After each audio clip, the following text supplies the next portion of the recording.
오늘 이 시간 우리 함께 읽을 하나님의 말씀 베드로전서 1장 7절부터 9절까지의 말씀입니다. 베드로전서 1장 7절부터 9절까지의 말씀 총 3절이라 제가 먼저 한 절, 여러분들이 한 절, 그리고 마지막으로 다 같이 한 목소리로 마지막 절 읽도록 하겠습니다. 베드로전서 1장 7절 말씀 제가 먼저 읽어나가도록 하겠습니다. 너희 믿음의 확실함은 불로 연단하여도 없어질 금보다 더 귀하여 예수 그리스도께서 나타나실 때 칭찬과 영광과 존귀를 얻게 할 것이니라. 예수를 너희가 보지 못하였으나 사랑하는도다. 이제는 보지 못하나 믿고 말할 수 없는 영광스러운 즐거움으로 기뻐하니. 다 같이 읽도록 하겠습니다. 믿음의 결국 곧 영혼의 구원을 받음이라. 아멘. 오늘 이 시간 우리는 믿음의 진가는 이라는 제목을 갖고 오늘 우리가 읽은 하나님의 말씀 함께 나누는 시간 갖도록 하겠습니다. 고난 속에서 하나님의 거룩을 유지하며 그 가운데 온전한 소망을 붙들라는 가르침을 주는 베드로전서 그 1장의 말씀을 갖고 함께 나누는 시간 갖고 있습니다. 오늘 이 말씀 가운데에서 베드로는요, 우리가 신앙생활을 하면서 가장 중시하며 살아가야 할 것이 무엇인지를 가르쳐 주고 있습니다. 그렇다면 베드로가 우리에게 계속해서 강조하는 것은 무엇인지, 그리고 이것을 통해서 우리는 무엇을 완성할 수 있게 되는지 오늘 본문 말씀 한 절 한 절 찾아보며 함께 알아보는 시간 갖도록 하겠습니다. 먼저 본문 7절 말씀에서 성경은 이렇게 말합니다. 너희 믿음의 확실함은 불로 연단하여도 없어질 금보다 더 귀하여 예수 그리스도께서 나타나실 때 칭찬과 영광과 존귀를 얻게 할 것이니라. 7절 말씀에서 우리는요, 베드로가 말하는 믿음의 가치에 대해서 찾아볼 수 있게 될 것입니다. 여러분, 베드로가 이 말씀에서 믿음이 무엇보다 귀하다라 말하고 있습니까? 믿음이 금보다 귀하다는 것을 드러내고 있습니다. 여러분, 그런데 이 금이라는 것은 무엇입니까? 금이라는 것은요, 이 땅 가운데 존재하는 모든 금속 가운데에서 가장 귀중한 것이라 할 수 있겠습니다. 과거에도 이 금은 귀한 것이었고요, 현재에도 금은 귀한 것이고요, 미래에도 금은 그 가치를 계속 유지할 수 있는 귀한 것의 상징이 되는 물건이란 것입니다. 여러분, 그런데 베드로가 그냥 금을 말하고 있습니까? 베드로는요, 그냥 금을 말하고 있지 않습니다. 베드로는 불로 연단하여진 금보다 우리의 믿음이 귀하다는 것을 드러내고 있다는 것이죠. 여러분, 우리가 금을 왜 불로 연단하는 모습을 보일까요? 그죠? 금에도 불순물이 섞여 있고요, 그 불순물 양에 따라서 금의 값어치가 결정되기 때문이라는 것입니다. 그래서 금은방 가서 우리가 귀금속을 살 때, 반지나 귀걸이나 목걸이를 살 때 그게 금으로 돼 있으면은 우리가 그 금은방 주인에게 뭘 물어보죠? 이게 몇 K죠? 라고 물어봅니다. 14K가 있고요, 18K가 있고요, 24K가 있습니다. 이 세 가지 중에 제일 가치 없는 게 무엇일까요?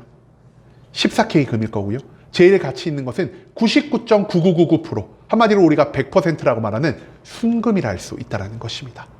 여러분, 베드로는요, 그냥 금을 말하지 않습니다. 금광석을 가장 뜨거운 불로 녹여서 모든 불순물을 제거한 완벽한 금, 100%의 순금보다 귀한 것이 우리가 가지고 있는 믿음이라는 것을 드러내고 있다는 것입니다. 여러분, 그런데요, 왜 베드로는 이 순금보다 우리의 믿음이 귀하다는 것을 말하고 있을까요? 그 이유는 순금조차 이 땅 가운데에서 그 가치를, 그 형태를 영원히 유지할 수가 없기 때문이라는 것입니다. 한마디로 시간이 흐르고 상황이 바뀌면은요, 우리가 그토록 귀하게 여겼던, 영원히 변치 않을 것 같았던 이 순금조차 사라져 버린다는 사실을 베드로는 알고 있었다라는 것이죠. 여러분, 베드로는요, 이 금보다 믿음이 귀하다 말하고 있습니다. 그런데 왜 세상에 있는 모든 것 대신 베드로는 금을 말하고 있는 것일까요? 금이라는 단어를 들었을 때 우리는 이 땅 가운데에서 가장 귀한 것을 연상할 수 있기 때문이라는 것입니다. 한마디로 이 금이요, 우리의 삶에 있어서 재물이 될 수도 있겠고요, 성공이 될 수도 있겠고요, 문제 해결이 될 수도 있겠고요, 우리 질병의 회복이 될 수도 있다는 것입니다. 한마디로 베드로가 말한 금이라는 것은요, 세상의 모든 값어치 있는 것, 우리가 가장 귀하게 여기는 것이라 할 수 있겠고요, 베드로는 하지만 이 금, 우리가 세상에서 그토록 값어치 있게 여기는 모든 것이 언젠가는 사라져 없어질 헛되고 헛된 것이라는 것을 오늘 이 말씀을 통해서 드러내고 있다는 것입니다.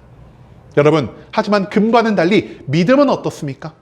베드로는 말합니다. 믿음은 불로 연단하여 완성한 순금이 없어지는 것과는 달리 완전한 가치를 지닌 것이다라고 말이죠. 한마디로 금은 언젠간 없어질 것이지만 우리들의 믿음은 영원 불멸할 가치를 지니고 있는 것이다라는 사실을 베드로는 오늘 이 말씀을 통해 우리들에게 드러내고자 했다라는 것입니다. 여러분, 그런데요, 여기서 문제가 한 가지 생깁니다. 우리가요, 내 눈앞에 금덩이가 하나가 있고요, 우리 마음에 믿음이 있습니다. 그런데 이 금덩이 하나를 집어들면은 우리 안에 믿음이 사라지고요, 믿음을 지키며 살아가고자 하면 이 앞에 금덩이가 사라집니다. 대부분의 성도님들 무엇을 선택할까요? 우리들의 믿음을 지키기보다 내 눈앞에 있는 순금 덩어리 한 개를 선택할 때가 훨씬 더 많을 것이라는 사실이죠. 여러분, 왜 우리들이 베드로가 그토록 강조한 금보다 귀한 믿음보다 금을 선택하는 모습을 보일까요? 금은요, 우리가 이것을 가져서 팔면은 직접적으로 우리의 인생을 변화시킬 수 있을 것 같지만 우리의 믿음은 아직까지 우리의 삶에서 어떠한 유익을 만들 수 없다라는 것을 많은 성도님들이 생각하고 있기 때문이라는 것입니다. 여러분, 맞습니다. 우리들의 믿음이요, 우리의 삶 가운데에서 아무런 가치가 없어 보일 때가 너무나 많다라는 것이죠. 하지만 베드로는 말합니다. 그렇지 않다라고 말이죠. 그러면서 베드로는요, 이 믿음의 가치가 우리의 삶 가운데에서 언제 나타날 수 있는지를 우리들에게 알려주고자 했다라는 것입니다. 여러분, 이 믿음의 진가는 언제 이 땅 가운데 나타나는 것입니까? 바로 예수 그리스도가 재림하는 마지막 날, 그 최후의 심판장에서 이 땅에 있는 모든 것보다 믿음을 선택하고 그 믿음을 끝까지 버리지 않고 유지하며 살아간 자, 믿음을 지키기 위해 내가 귀하게 여긴 모든 것들을 내려놓고 살아간 그 사람들은요, 천국 백성이 되어 하나님의 칭찬과 하나님의 영광과 하나님의 존귀 가운데 살아갈 수 있게 된다라는 사실, 그것을 베드로는 우리들에게 가르쳐주고자 한다는 것입니다. 여러분, 이 땅 가운데에서 재물이 있고요, 성공이 있고요, 문제없이 살아가고요, 건강이 있다 한들 믿음이 없다면 우리는 그 어떠한 것으로도 천국의 문을 두드릴 수가 없습니다. 하지만 우리가 이 땅 가운데에서 모든 것을 갖고 있지 않더라도 하나님을 믿는 그 믿음 하나만 있다면 우리는 천국 백성의 모든 자격을 누릴 수 있을 것이요, 이 땅 가운데에서는 하나님이 예비해 놓으신 모든 축복을 누리며 살아갈 수 있게 된다는 것, 그것을 베드로는 이 말씀을 통해서 고통과 괴로움 가운데 살아가고 있는 우리 모든 성도님들에게 가르쳐 주고자 했다라는 것입니다. 그 다음 이어진 8절 말씀에서 성경은 이렇게 말합니다. 예수를 너희가 보지 못하였으나 사랑하는도다. 이제도 보지 못하나 믿고 말할 수 없는 영광스러운 즐거움으로 기뻐하니. 이 8절 말씀에서 베드로는요, 우리에게 어떻게 믿음이 생길 수 있는지에 대한 말을 하고 있습니다. 여러분, 인간은 어떤 존재입니까? 인간은요, 내가 무언가를 직접 봐야, 내가 무언가를 직접 들어야, 내가 무언가를 직접 만지고 경험해야만 무언가를 믿을 수 있고 무언가를 사랑할 수가 있는 존재입니다.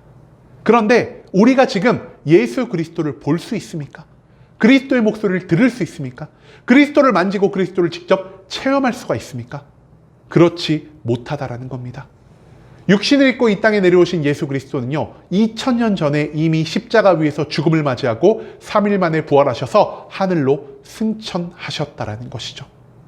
그렇기 때문에 예수님의 모든 것들을 직접 경험하지 못한 우리들은요, 인간적인 관점에서 바라볼 때 그리스도를 믿을 수도 없고 그리스도를 사랑할 수도 없는 존재가 되었다라는 것입니다. 여러분, 그런데 또다시 생각을 해봅시다. 우리가 그리스도를 직접 보고 듣고 경험했다라고 하여서 그리스도의 모든 것들을 온전히 믿을 수가 있겠습니까? 그렇지도 않다라는 것입니다.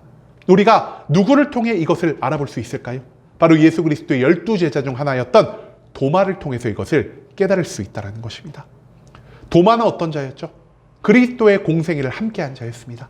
그리스도의 목소리를 들은 자였고요, 그리스도를 눈으로 본 자였고요, 그리스도의 축복을, 그리스도의 기적을 나의 삶 가운데에서 가장 가까이, 가장 많이 경험한 자들 중 하나가 바로 이 도마였다라는 것입니다. 그런데 도마가 무엇을 믿지 못했습니까? 모든 제자들이요, 그리스도의 부활을 직접 눈으로 보고 그리스도의 부활을 직접 체험하는 영광을 얻게 되었습니다. 그런데 그 자리에 없던 도마, 어떤 말을 하죠? 나는 그리스도가 부활했다는 것을 믿지 못하겠다.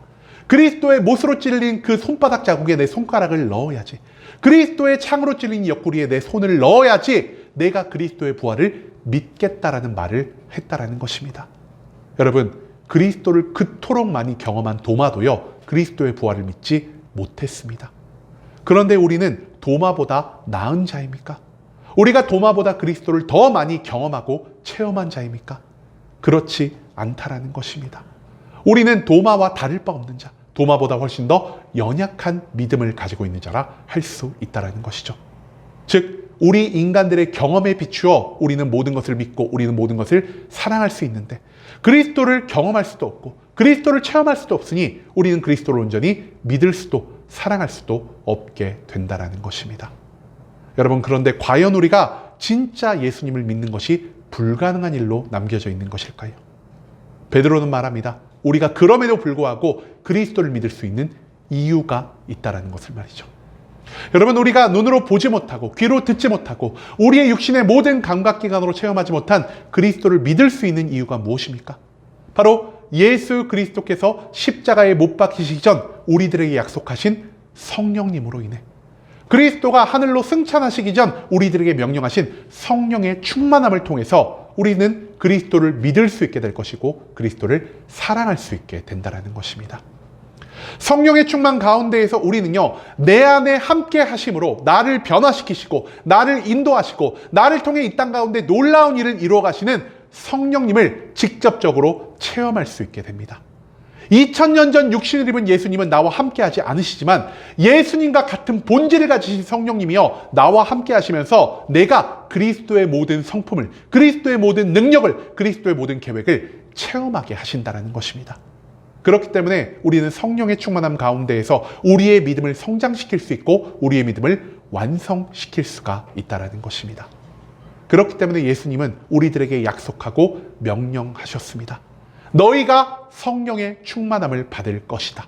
육신을 입고 이 땅 가운데서 활동하는 나는 하늘나라로 올라가 너희가 더 이상 만날 수 없지만 나와 같은 본질을 가진 보혜사 성령님이 너희와 함께 하시며 너희들의 믿음의 성장과 완성을 도울 것이요, 이 성령의 충만한 가운데 믿음을 완성한 너희들은 죄에서 해방된 구원을 얻고 이 땅의 육신을 입은 모든 삶 가운데에서 하나님의 축복을 누릴 뿐 아니라 죽어서는 천국 백성의 자격을 얻을 수 있게 될 것이다. 그러니 너희는 성령의 충만함 가운데 완성되는 이 믿음을 통해 말할 수 없는 영광으로 기쁨과 즐거움을 누리며 살아갈 수 있게 된다는 것. 그것을 베드로는 오늘 이 말씀을 통해서 우리들에게 가르쳐주고 있다는 것입니다. 여러분, 온전한 믿음을 위해서 우리가 해야 할 것은 성령의 충만함을 구하는 일입니다. 그렇기 때문에 우리가 내가 바라고 원하는 모든 기도의 제목에 앞서서 가장 먼저 하나님께 구해야 할 첫 번째 기도 제목은 오직 성령의 충만함이 되어야 한다는 것. 그것을 우리가 이 말씀 가운데에서 기억할 수 있기를 원합니다. 마지막 9절 말씀에서 성경은 이렇게 말합니다. 믿음의 결국 곧 영혼의 구원을 받음이니라. 9절 말씀에서 우리는 믿음의 궁극적인 목적이 무엇인지를 찾아볼 수 있게 될 것입니다. 여러분, 베드로는요, 믿음을 무엇이라 말하고 있습니까? 우리 각자는요, 우리가 행하는 이 신앙생활을 통해 한 가지의 목표를 두고 살아가는데요, 우리의 신앙생활이 이 목표로 나아가기 위해서 그 중간 매개체 역할을 하는 것 무엇이냐? 바로 믿음이라는 것을 베드로는 말하고 있다는 것입니다. 그럼에도 불구하고 우리의 삶에 여러 가지 문제가 발생합니다. 여러분, 우리의 삶에 문제가 발생하는 그 이유 무엇일까요? 우리가 신앙생활을 하고 있음에도 불구하고 잘못된 목표를 위해 우리의 믿음을 사용하기 때문이라는 것입니다. 대부분 성도님들이 이 예배의 자리에 나와서, 이 기도의 자리에 나와서 하나님께 무엇을 바랍니까? 하나님, 나의 믿음을 성장시켜 주세요. 나의 믿음 없는 것을 불쌍히 여겨주세요. 나를 통해 이 땅 가운데 하나님의 나라와 하나님의 뜻이 이루어지게 해주세요라는 기도보다 하나님, 제 소원을 이루어주세요. 제 문제를 해결해 주세요. 내 육신에 있는 모든 질병을 낫게 해주세요라는 나의 만족과 나의 유익을 위한 목표를 하나님께 먼저 가지고 나온다라는 사실을 우리는 한 번 더 생각해 볼 필요가 있다는 것입니다. 여러분, 그런데 이 모든 기도의 제목이 무엇을 위함입니까? 모든 것이 바로 내 육신의 정욕을 위한 것이라는 사실입니다. 그런데 우리의 육신은 어떻게 되죠? 우리가 아무리 많은 소원이 성취된다 할지라도, 우리의 삶에 아무런 문제가 없다 할지라도, 우리의 삶에 육신의 건강함이 매일매일 유지된다 할지라도 우리는 결국 죽어서 육신이 썩어 없어지는 헛되고 헛된 존재라는 것입니다. 한마디로 썩어 없어질 육신을 위해 구하는 모든 것이 우리의 삶에 있어서 아무런 가치를 지니지 못한다라는 것을 베드로는 오늘 이 말씀을 통해서 우리들에게 선포하고자 했다라는 것이죠. 여러분, 앞서 베드로가 우리의 믿음이 무엇보다 귀한 것이라 말했습니까? 불로 연단한 금, 순금보다 귀한 것이라고 말을 했습니다. 그런데 우리는요, 이 믿음을 가지고 금보다 못한 것을 위해 이 믿음을 사용하는 어리석은 모습을 보이고 있다는 것입니다. 10kg짜리 금괴 하나를 들고요, 저 시장통에 돌아다니는 어린아이의 돌과 맞바꾸는 이런 어리석은 일을 우리는 매일매일 행하며 살아가고 있다는 것이죠. 그렇다면 우리 신앙생활의 진정한 목표, 우리 믿음의 진정한 지향점을 베드로는 무엇이라 말하고 있습니까? 베드로는요, 믿음의 참된 목표는 오직 영혼의 구원이라는 사실을 드러내고 있습니다. 왜 우리가 영혼의 구원, 곧 죄에서 사함을 얻어야만 하는 것일까요? 그 이유는요, 우리 인간의 삶에서 발생하는 모든 문제들이 바로 우리의 죄로부터 시작했기 때문이라는 것입니다. 태초에 하나님이 아담과 여자에게 어떤 말씀을 하셨습니까? 선악과를 먹지 말아라. 선악과를 먹으면 너희가 어떻게 된다라고요? 정령 죽을 것이다. 100% 죽을 것을 하나님은 말씀하셨습니다. 여러분, 그런데 인간 어떻게 했습니까? 하나님의 명령을 어기고 선악과를 먹는 죄를 범하게 되었고요. 그 죄가 우리의 마음 가운데, 우리의 영혼 가운데 어떤 결과를 불러일으켰죠? 하나님과의 관계를 완전히 끊어버리게 만들었다는 것입니다. 하나님과의 관계가 단절되자 우리 인생에 어떤 일이 생깁니까? 하나님이 주시던 축복이 멈추게 되었고요. 하나님이 인도하시던 그것이 멈추게 되었고요. 하나님의 보호하심이 사라지게 되었다는 것입니다. 축복이 사라지고 인도가 사라지고 보호함이 사라지자 우리 인간이 마주한 건 무엇입니까? 바로 죽음을 맞이하게 되었다는 것이죠.